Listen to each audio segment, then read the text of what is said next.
My dear students, today we are going to study narration and the fifth kind as interrogative sentence. यानी आज हम narration में प्रश्नवाचक वाक्य के बारे में पढ़ेंगे. There are two types of interrogative sentence. Number one begins in auxiliary verb.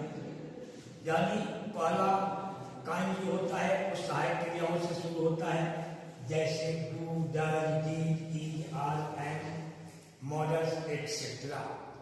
दूसरा जो है बिगिंस इन WH ग्रुप, यानी जो WH ग्रुप जैसे हु, व्हाट, व्हाई, व्हेन आदि से शुरू होता है. अब हम इसको इनडायरेक्ट में कन्वर्ट करने का रूल पढ़ेंगे. तो पहला हम पढ़ेंगे if reported speech begins in auxiliary verb. अगर रिपोर्टेड स्पीच सहायक क्रिया से शुरू हो तो उसका इनडायरेक्ट कैसे बनाएंगे. तो देखिए, number one reporting verb change into asked.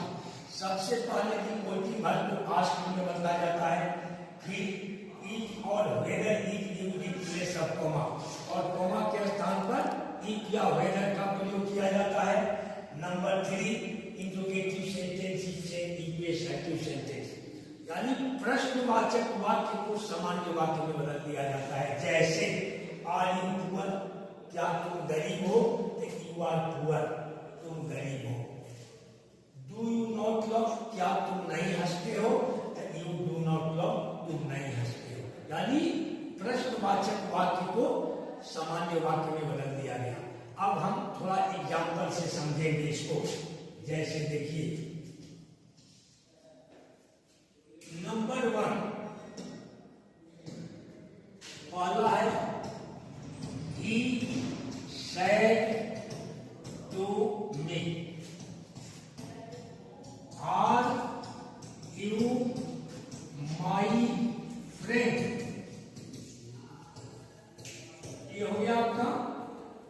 अब देखिए इसको इंट्रोगेटिव में कैसे जो सेंटेंस है सर्टिव में बदलेंगे और किस तरीके से बदलेंगे इनडायरेक्ट में.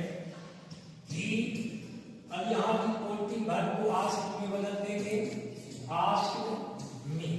अब चूंकि हमारा रिपोर्टेड स्पीच ऑक्सिलरी वर्ब से शुरू है, इसलिए क्या करेंगे, यहाँ या तो इफ या वेदर, यानी दोनों में से किसी एक ही का प्रयोग करेंगे.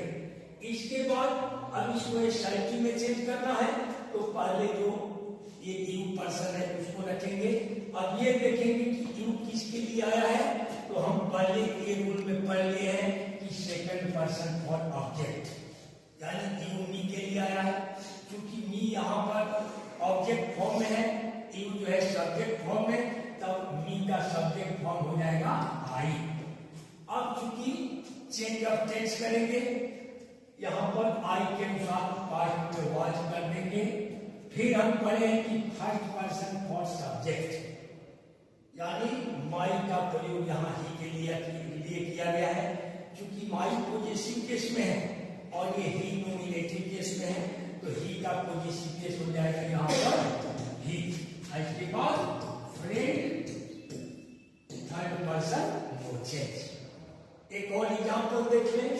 दूसरा, she said to him, have you taken my purse, have you taken my purse. अब देखिए यहाँ, अब इसको क्या करेंगे कि पहले लिखेंगे सी आस्क्ड हिम, यहां तक तो क्लियर है. फिर यहां पर इफ या वेदर तो मान लीजिए हम रख रहे हैं. फिर you second person for object, यहां ही हो जाएगा. अब चूंकि हैड को हैड में बदला जाता है, यहां हैड हो जाएगा. फिर second third person third form में है, वो ऐसा ही रहेगा. फिर my first person for subject, यानी माई का प्रयोग यहाँ सी के लिए किया गया है. तो यहाँ आई मी माई हो गया, सी हर हो जाएगा, हर, और पर्स थर्ड पर्सन.